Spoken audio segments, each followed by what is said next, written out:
of what you already have. Now, what do I mean by that? I can always tell when someone using ChatGPT because I look at their writing and I look at the way ChatGPT is starting to speak for them as opposed to their own voice.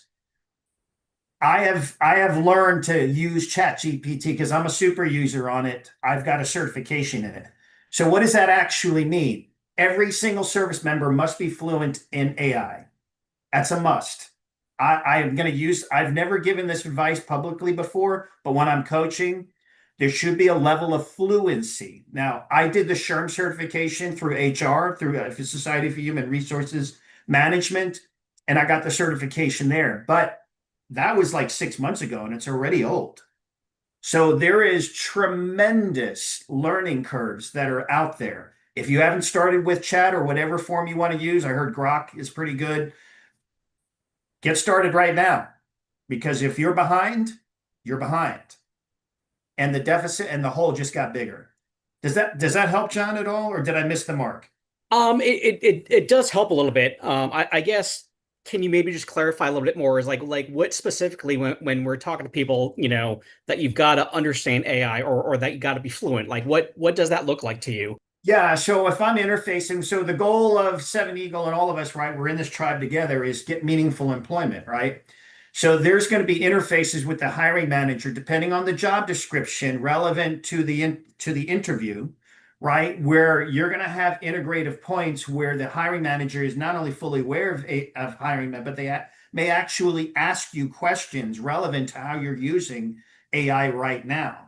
I'm starting to see that creep in a little bit in some of the interviewing that's going in there. And you can proactively, to differentiate your value, bring that into the conversation. Remember, interviews are two-way conversations. You should be very prepared to be able to talk about your fluency in this in terms of how it's helped you in the context of what the hiring manager is asking for.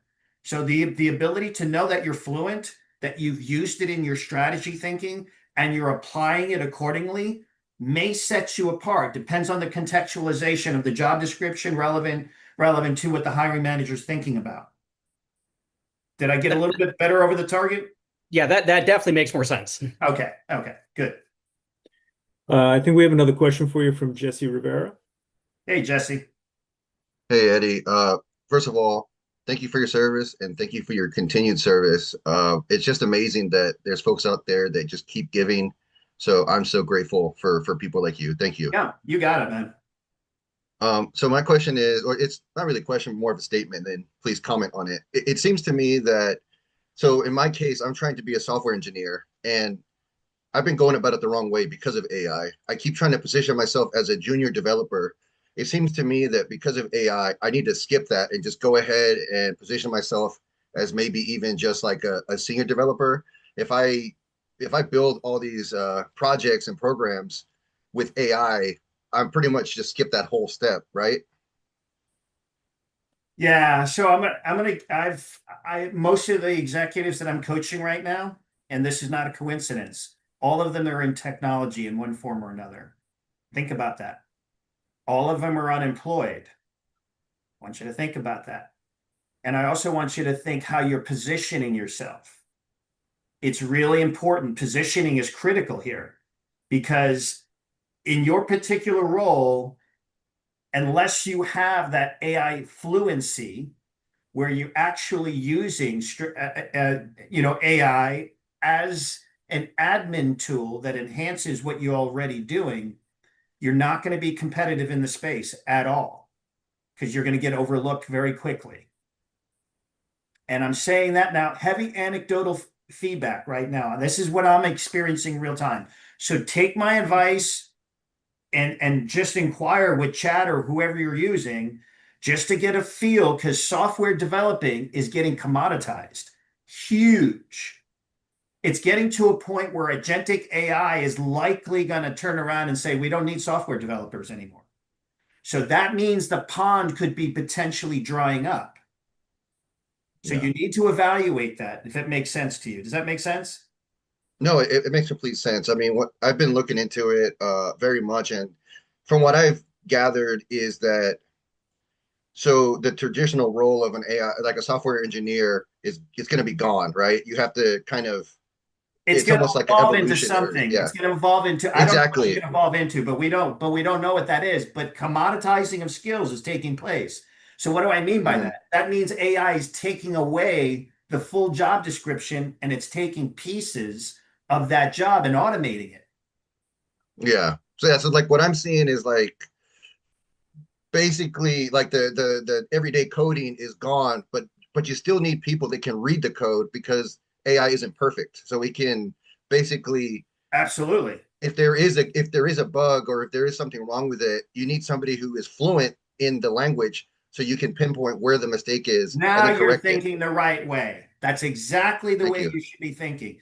And also, here's the difference maker for you, Jesse. I want you to come back to what I originally said. KSAs, your knowledge, skills, and ability as a veteran that actually begins to differentiate you at a dimensional level because you're bringing KSAs that your competition on the civilian side does not have. So Okay. not only do you need to position from a technical standpoint and how you're using the tool, but how do you take those KSAs and begin to say, you know what, when I was in this situation, I made decisions under pressure and I can help you with this team because I know what it's like to make life and death decisions. It may not be life and death, but corporate combat and real combat have very similar things going on, right? So I want Mhm. you to just think about it in that way, if that makes sense to you. Yes, sir. Thank you. Thank you so much. You got it.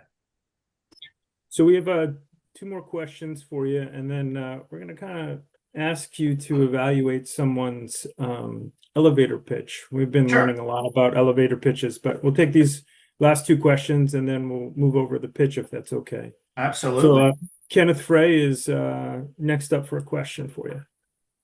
Good morning. Good morning, Eddie. First off, I want to say thank you for your time this morning. So 20-year IT guy.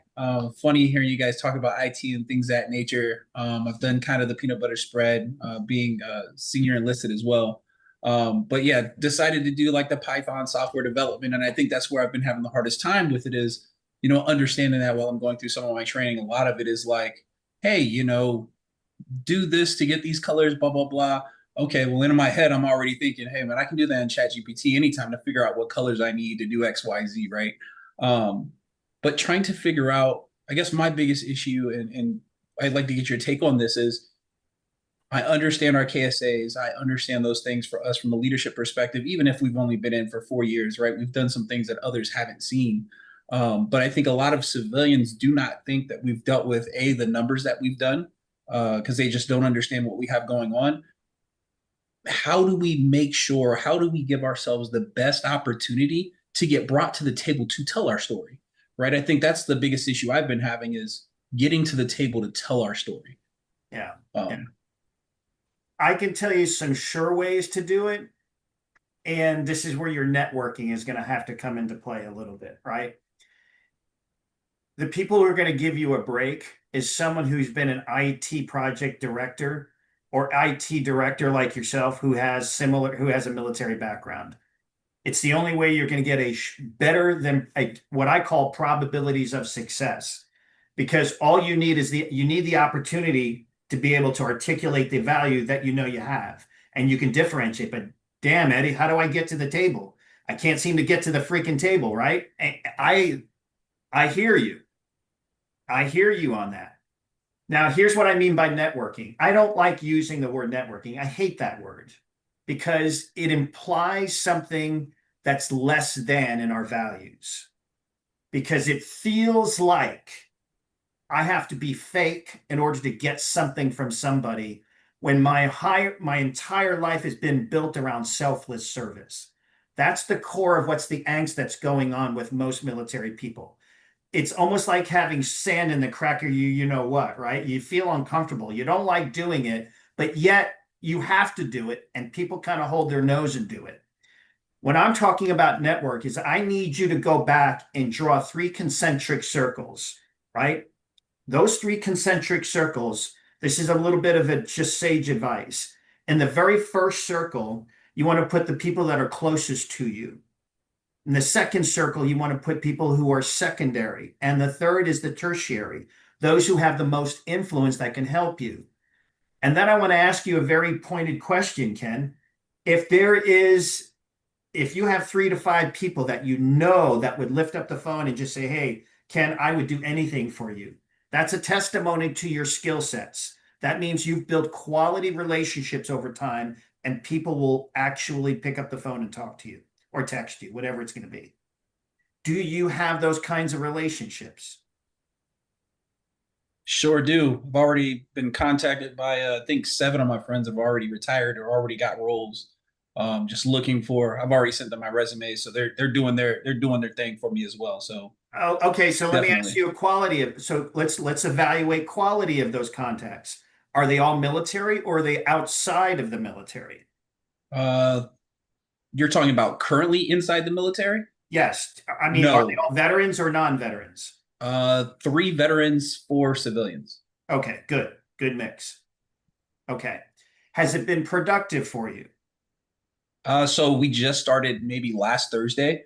Okay, So good. names been put out there a good bit, just waiting on emails back and phone conversations to occur at this point. The other thing that I would also coach you on, and this is for everyone in the room that's listening, your LinkedIn strategy is going to be key, right? Your ability to put thought leadership out there, put post and comment for those you are targeting to build relationships with in the future are going to be also key. That's the other thing I coach on, right? I'm going to sit down with a lot of service members and non-service members alike, and I'm going to say, "Hey Eddie, I'm struggling. I can't seem to get an interview." Right? Everyone's kind of looking at my resume. Well, okay, well then I look at the quality of their relationships and have they gone there? And the second thing I look at is I look at their LinkedIn strategy. Are they posting? Are they commenting? Are they tagging? Are they doing those things to give themselves value and their thought leadership? Now, why am I saying that? Because you will start attracting people who see your thought leadership as valuable to them to reach out and say, hey, I really like what you said. Do you mind if we have a conversation? Because ultimately, the ultimate value of a great network is when you can get the referral, right? Or someone will approach you and say, hey, I've got an unadvertised job that I think you would be a great fit for, Ken. Do you want to take a minute and listen to me? And I just want to show it to you. That's the ultimate value of a network, right? So I offer that to you if that makes sense. Definitely. Thank you so much. You got All it. right. One last question for you from Sheila Rogers, and then I don't remember who has the pitch, but please be ready because time is short. Good morning. Thanks for being here. I was just wondering if you could say more about the disadvantage or the bias against veterans that you think that we have. Yeah. How much time do you have, Sheila?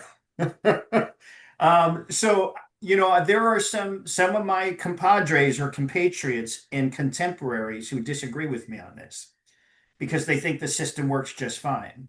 And ultimately, it's really the structure of how the system's set up. So, for example, most of your ATSs, for example, in an applicant tracking system, I see that you're in HR. So a lot of those algorithms are based around skill sets that don't interpret the translation of skills. That's a bias. You may have a hiring manager cultural bias. So the hiring manager gets, say you get through the ATS filters and you finally get to the resume evaluation. You will typically get knocked out if they see the cultural bias the hiring manager has because it's a little bit too much work. I've got all these civilian equivalents. I think I'm going to go with these people here. That's a cultural bias. So those two things are working in tandem with each other, creating a deficit, right? That says, hey, and how do I know that? I have built 5 top 10 military-friendly organizations over the last 25 years. I've built the number one. I've built the most prolific the most prolific SkillBridge program on the planet with United Health Group. I have seen the sausage making behind the scenes. The first thing I always access from a data perspective is I look at the disproportional impact of how veterans apply to their civilian equivalents, and I do the data analysis. Typically, what you'll see is that if I see 100 civilian project managers apply for the same role, I'll see 200 of the same veterans applying for that same role that were disproportionately impacted. That's a systems bias that's very real that can be supported by data. You will never get that data from an employer because that actually creates liability for them in the context. But I'm looking for that first as one as a consultant and as a designer of organizations and programs. Does that make sense to you? I know that's not a fun thing to say, but it is real. And I've seen it over and over and over and over again. Yeah, it makes sense. Thank you. Yep. Well, thanks for taking all our questions, Mr. Dunn. We do have one more thing to ask you, which is, again, as I mentioned before, we've been learning how to do elevator pitches, and we have one of our members who would like to pitch you and then love maybe it. give some feedback, if that's all right. That would be freaking awesome, man. Let's hear it. All right. Okay. Can you hear me? Am I good to go? We got you. Okay. All right. So first off, Mr. Dunn, thank you for the opportunity. I am extremely nervous, so I'm just gonna kind of jump into it. Hi, my name is Arnold Acuna. I've been a explosive ordnance disposal technician in the Air Force for the past 12 years. If you don't know what that is, it's essentially the Air Force's bomb squad. As an EOD technician, I've gained a deep experience in safety, risk management, and high pressure decision making. I have trained and mentored service members and have developed a strong passion for health, wellness, and human performance during that time. I've led programs focused on physical readiness, injury prevention, and long-term performance over the course of those 12 years, and even more so in the past 4 years as an explosive ordnance disposal instructor. I'm now looking to bring my experience into a new role where I can continue helping others stay safe, perform better, and improve their overall well-being. Thank you for your time.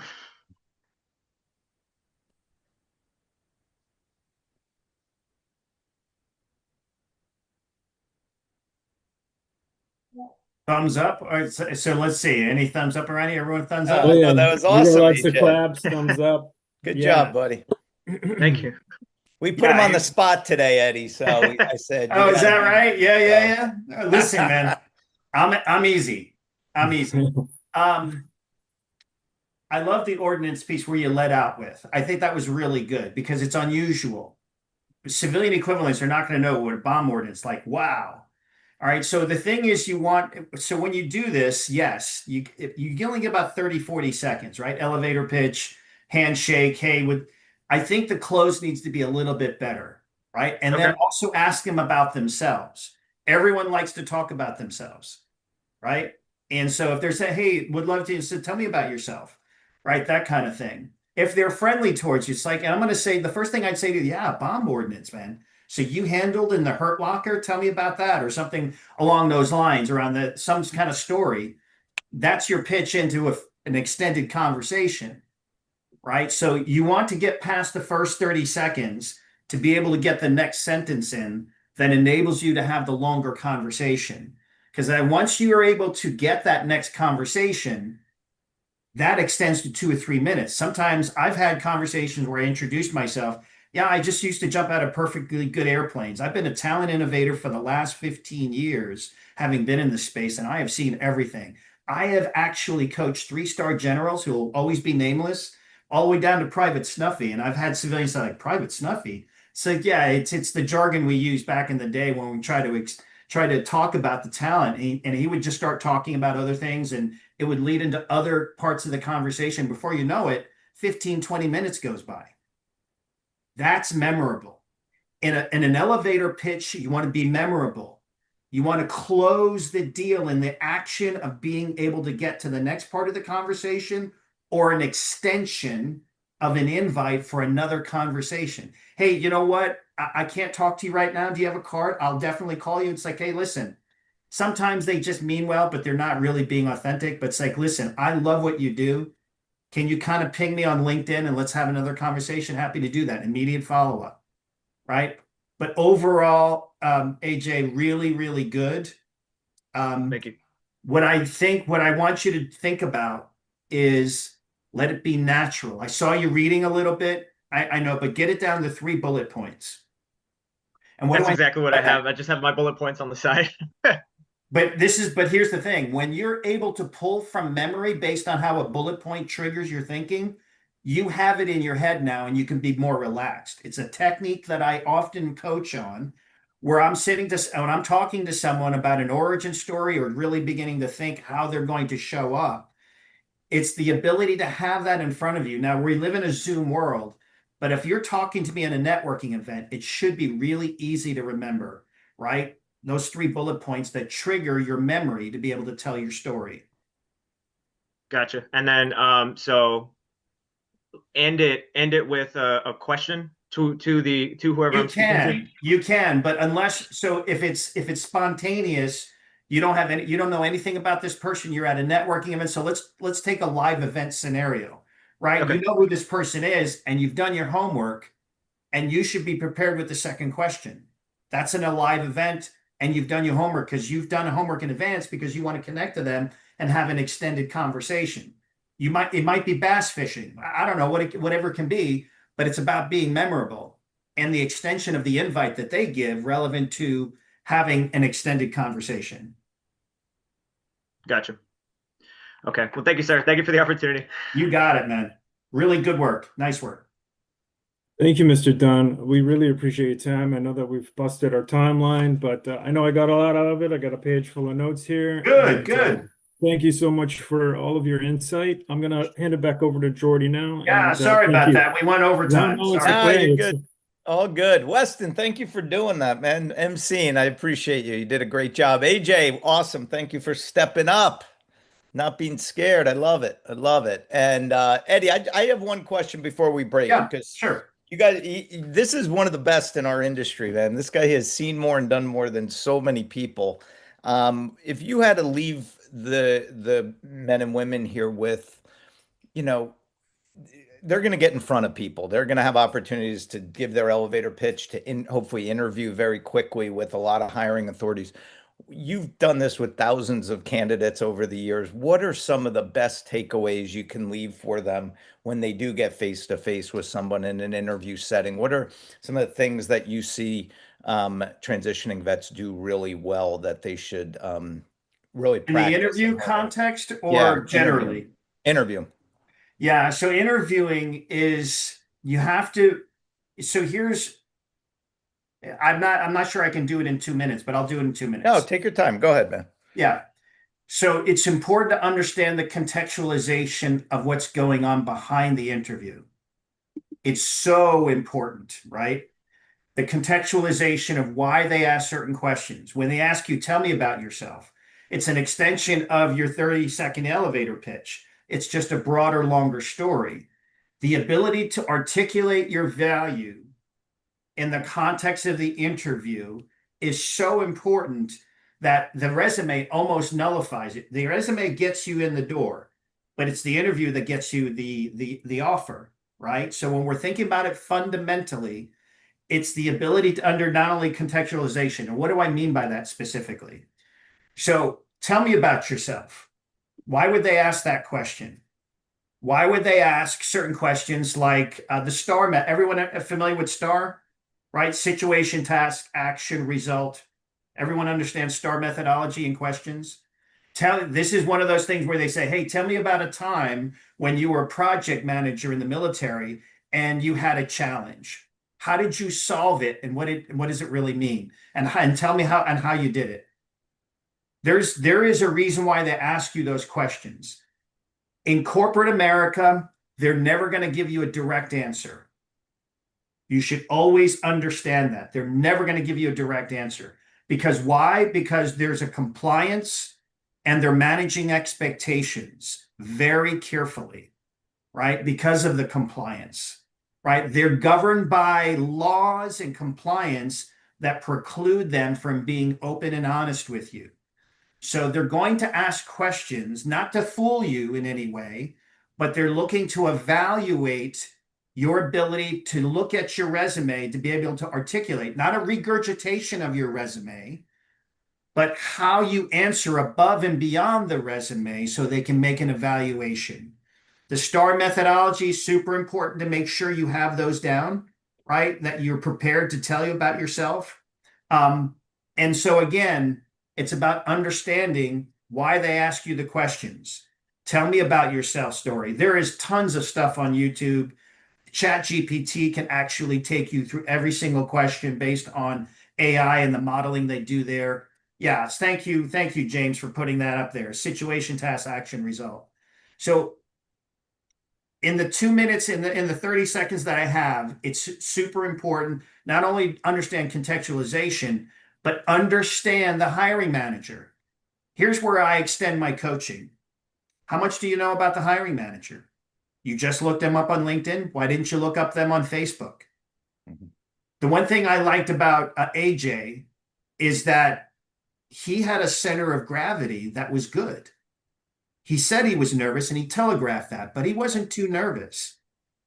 I looked for body language. I looked for inflection. I looked for the gravitas. I looked for delivery. When I'm evaluating any candidate, even at the executive level, all the way down to the lowest common denominator, I'm looking for the confidence in how you answer. So competence is sure. That's what the resume did. But it's the confidence that gets you the role based on how you answer. I think that's an important aspect that you need to understand when you're interviewing. Interviewing is a completely different animal. And I, for some reason, Jordy, I never quite understand this. I get patted on the head a lot by service members, typically senior officers who pat me on the head and say, "Oh no, I've got this, Eddie. I know what I'm doing." Okay. And 6 months later, they've screamed out and burned out everywhere because they're not getting a cup of coffee anywhere. Eddie, I'm getting the interviews, but I'm not getting past the first round. How many times have I heard that? Yeah. And so when I start diagnosing and pulling apart what's working and what's not working, I typically uncover it's their inability to articulate their true value in such a way that makes sense in that context. So let me stop there and see if that makes sense. Yeah, I love it. I love it, man. You could go on, keep elaborating if you got a little bit more on that. So I look for very specific things. I look for body language, inflection, language. For example, are you using the same lecture? Like, so for example, if AJ, was it AJ on the ordinance? AJ, you were talking about your ordinance piece. I see on my screen there. I'm not sure I'd use ordinance, if I'm talking to an HR manager who may not understand that because you're dealing with potential bias. You may want to leave that at the door and then jump into where your experience actually starts. That's relevant to what they're thinking about. It's situational. You have to learn to adjust fire in the moment. You're always going to get asked a question you don't know.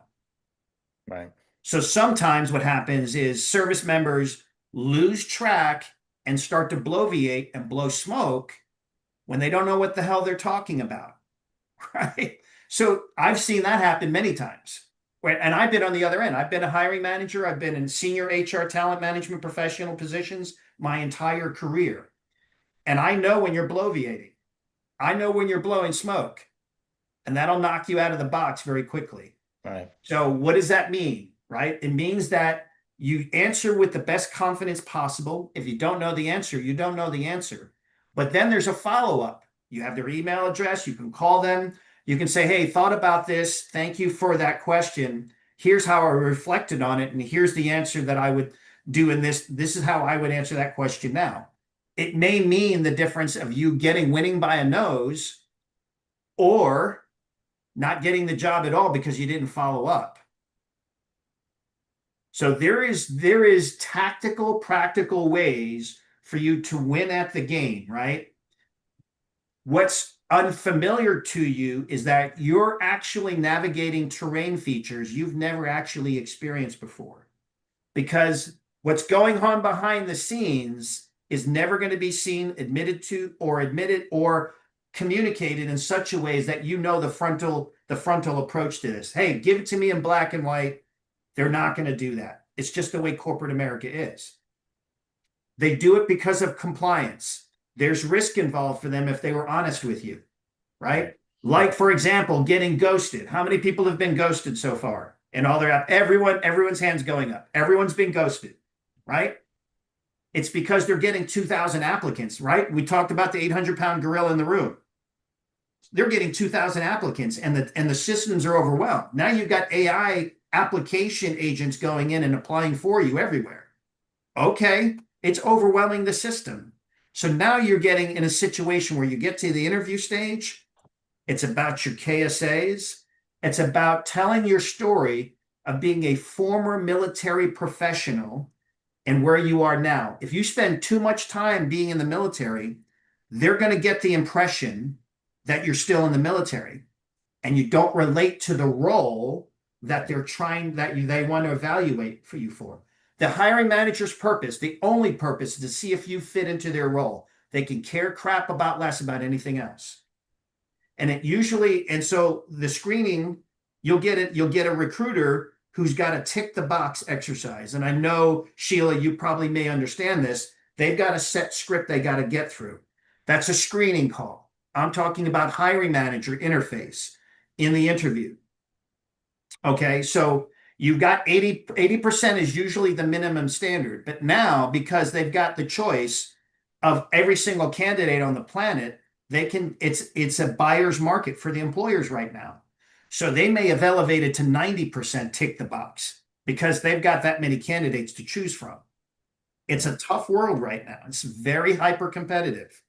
Yeah, spot on. You know what else, when you were mentioning AJ, like when he started out, he goes, "Oh, I'm so nervous right now." By doing that, it makes us like want to root for him, right? We all knew he was nervous saying it, but if he didn't intro it like that, then we'd be more critical of him. And I love that he was just honest and transparent. Yeah, And loved it. fun, This is a friendly audience, AJ. Yeah. No worries. Yeah, all that's good. great. I have one more question, but Steven's got one too. Go, Steve.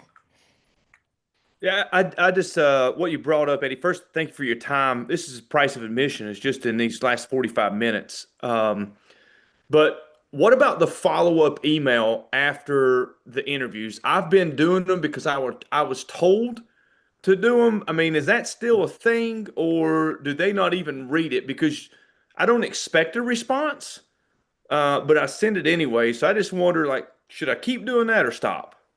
You should always do it. That's always my advice. Follow-up advice. Now, I'm going to give you a little insider baseball, what that actually means. So again, 25 years in the space. They're not only looking at that, they're seeing who else is doing it. And if you don't follow up, that means you don't care. And that knocks you out of the box. So I would consistently do it. Now, here's where you can take advantage. So one of the things that I coach on a lot is that when you get to the final question, remember, the hiring manager interview is a two-way conversation. You should always be prepared, but with that follow-up, there's more art than there is science to it, right? It should be a reflection of what you talked about, yes, but it should be something insightful that you left on the table that you want to expand on. That's two. And number three, you want to actually talk in that note right there, that the thank you note, something memorable about you that they're going to remember. Because think about this for a second. Does the most qualified candidate actually win the role? No. Sometimes the most memorable candidate wins the role. Sometimes, not always, but sometimes. So why not give yourself the advantage? Say thank you, loved, quick summary, and then something memorable or insightful that says, hey, I put the time into this. Because you know what the recruiter says? I like that note, and it sticks in their memory. And if you're memorable, hey, I remember Steven, man. He talked about bass fishing and he caught this 15-pound monster bass. You know what? You could get the nod for something like that because all of a sudden, all of you are even, but because you were memorable, confident, and you followed up and sent a thoughtful note, you actually get the call back. You know what we go over, Eddie, with them too, and everything you've said today, it's like just do the easy things. Everything you've mentioned today requires zero skill, That's right. Exactly, Jordy. but you Exactly. stand out, right? Because no one's Exactly. doing it. Um, Laurie, last question for you. Can you talk a little bit about Vets2Industry? So he's leading this amazing organization. I'd love for these guys to hear what you do, the mission, how they can get involved if they choose to.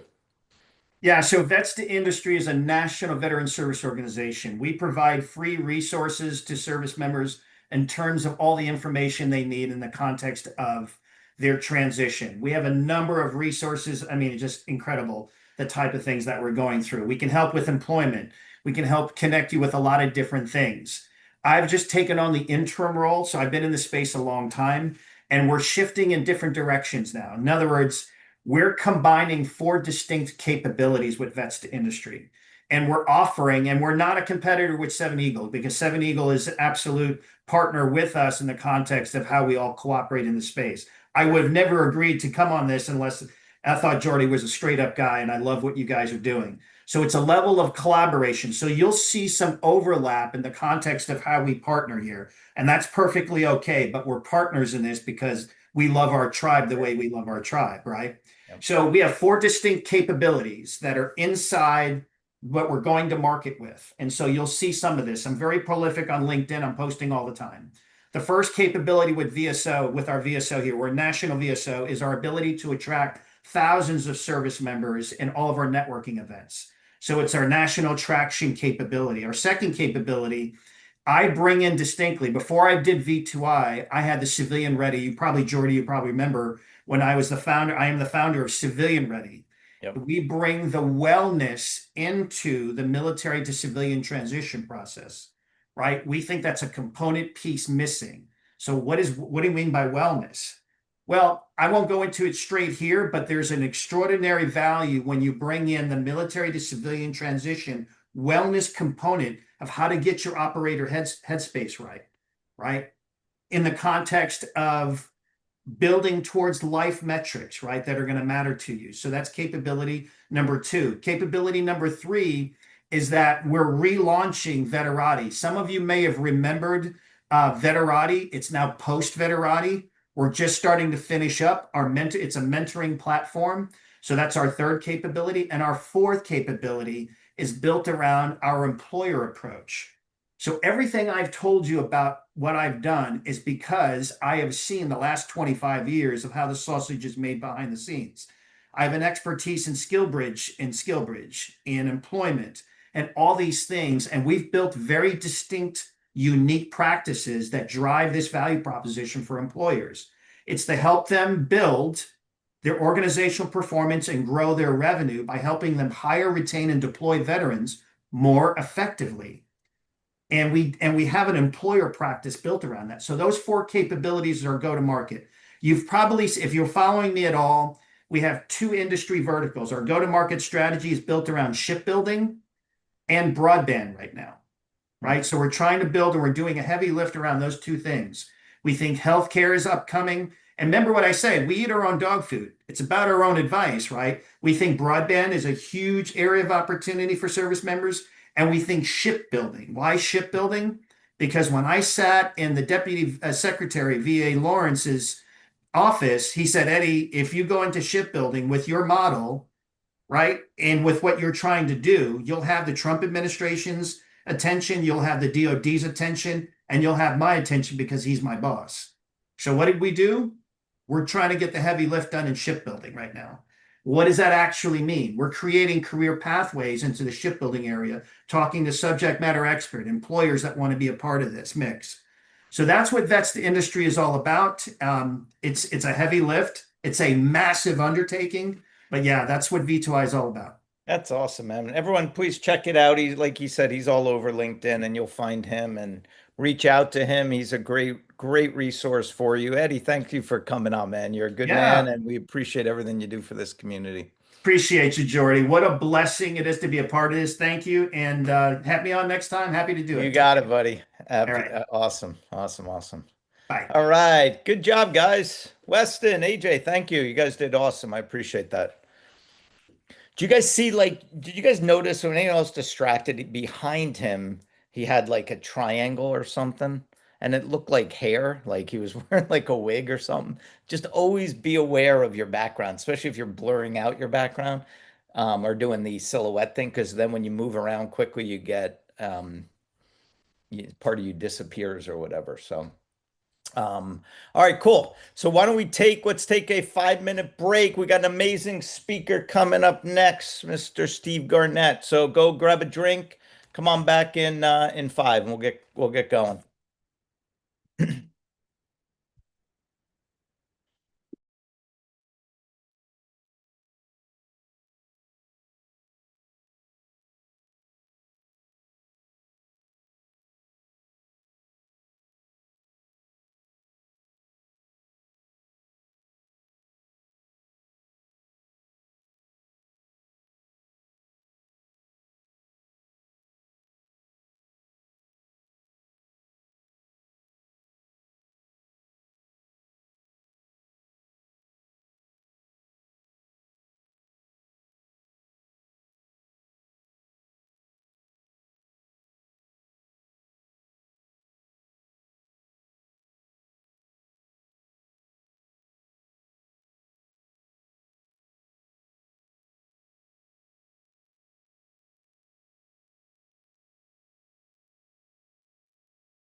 Anyone here want to be a teacher at any level, either high school or college or elementary?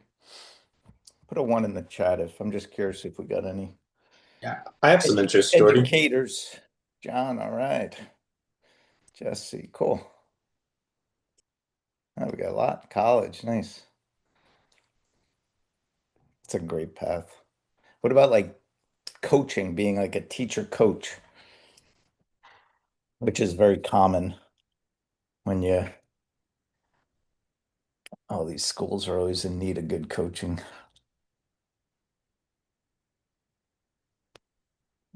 Excellent. What about anyone interested in finance?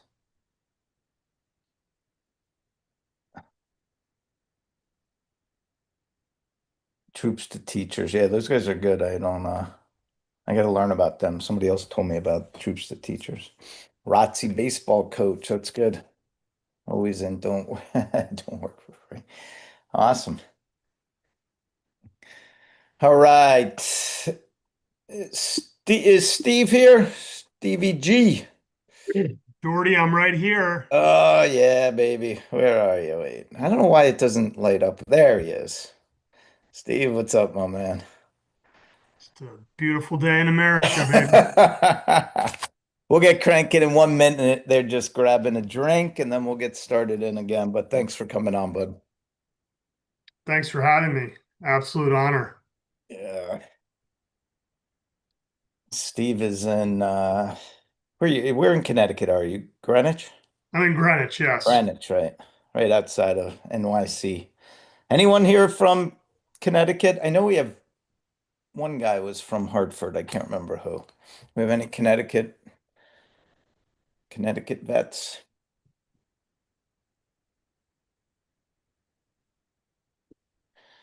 Groton, yeah. Where'd you live, Dakota?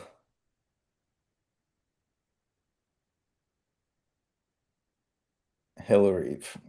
Nice. I love Hillary. You ever go to what's it called? Pepe's Pizza in New Haven? It's so good. All right, Meredith got Ann Cousins. All right, cool.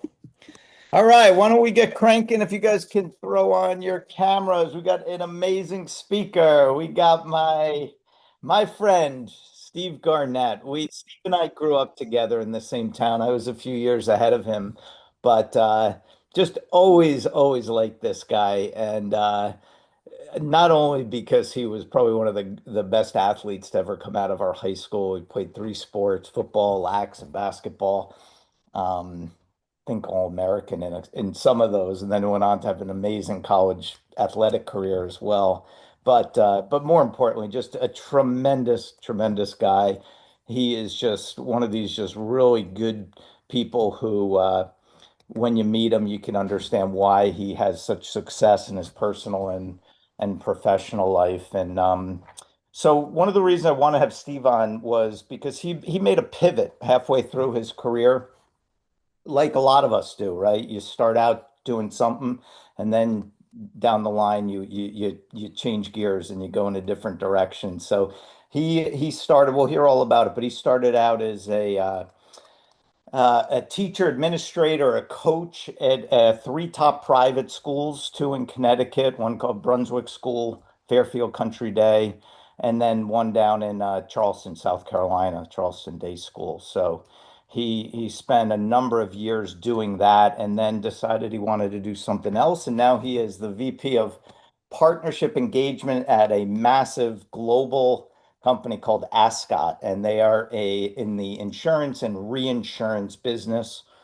Reinsurance is when they insure insurance companies. So he'll explain that. It gets a little confusing, but this is a company doing over $3 billion a year in revenue, and is now enjoying that career. So Steve, man, thank you for coming on, man. We appreciate you. Yeah, thanks, Jordy. Thanks for such a nice introduction, and great to see all of you. Especially when I was teaching and coaching for 20 years, mainly at all boys schools, the question I was asked often is, do you have any regrets? And I'm happy to say that I don't have many, but one specific regret that I do have is that I have never served our country in the military. So thank you to everybody on this call. I mean that very much. In thinking about addressing all of you, I turned 50 in 2 days. And I think rather than go all the way back, I would go back to 2019 when I was a high school English teacher, football, lacrosse coach. I was in, my earlier part of my 40s, and I was still loving what I was doing. I was approaching 20 years of being a teacher and a high school leader. I was married, still am, dog, two kids, and really just started to think about whether or not I wanted to teach Catcher in the Rye when I turned 50 years old, and ultimately decided no. And so I started looking around, trying to see what I could do. I really was mainly meeting with the moms and dads of boys that I taught and coached, trying to understand what they did and trying to understand what I might be able to do. Everything I was doing was in person. This is pre-COVID, so we didn't even really rely upon these video calls. And then when COVID hit, that really slowed down my ability to get in front of people in person. And I was not going to convince anybody on a Zoom call to give me an opportunity at changing my career. So rather than burn any of the connections that I had, I took a little bit of a step back and really started analyzing all of these different industries. I realized there was a massive difference between a job and a career, and realized that I wanted a new career and not a new job. I was hustling a little bit towards the end of COVID. I thought I was. And then on November 4th of 2021, my 6-year-old son was diagnosed with leukemia, and I did not see that coming. I put my wife and my son in our car. They drove to Boston from Connecticut to Mass General. He was diagnosed about 4 hours later. I stayed home with our daughter, who was in 5th grade at the time. I bought her an iPhone so that I could wake her up in the morning. I was leaving our house at 4 a.m. to go. I was actually running a school at that point, and a division of a school. And so I couldn't not be there. And I've always been a lead by example guy, and I couldn't ask my faculty to show up with me not being there. So I was calling my daughter at 6 o'clock to get her out of bed. I'm pretty sure leaving her at home was illegal, but everybody on this call has faced many, many, many battles, both personally and professionally. And we just did what we had to do. I was getting home every day by around 6. I'd make my daughter some dinner, give her a big hug, and then I would jump on Zoom calls and tutor boys in high school English until about midnight. And that was just to try to pay the bills. My wife worked in finance and made a lot more X than I did. And so money became very scary very fast. And it just lit a bigger fire under my ass to be more proactive about finding that new career. In March of 22, I had a chance encounter with a guy who started a reinsurance brokerage business. We had a 2-hour meeting, totally hit it off. He gave me access to their online training program. I watched it over the course of a weekend to try to see if I had any interest in the business. I did. I got back in touch with this guy. He said to stay on him. I didn't really know what that meant. So I drove to his office one day after school.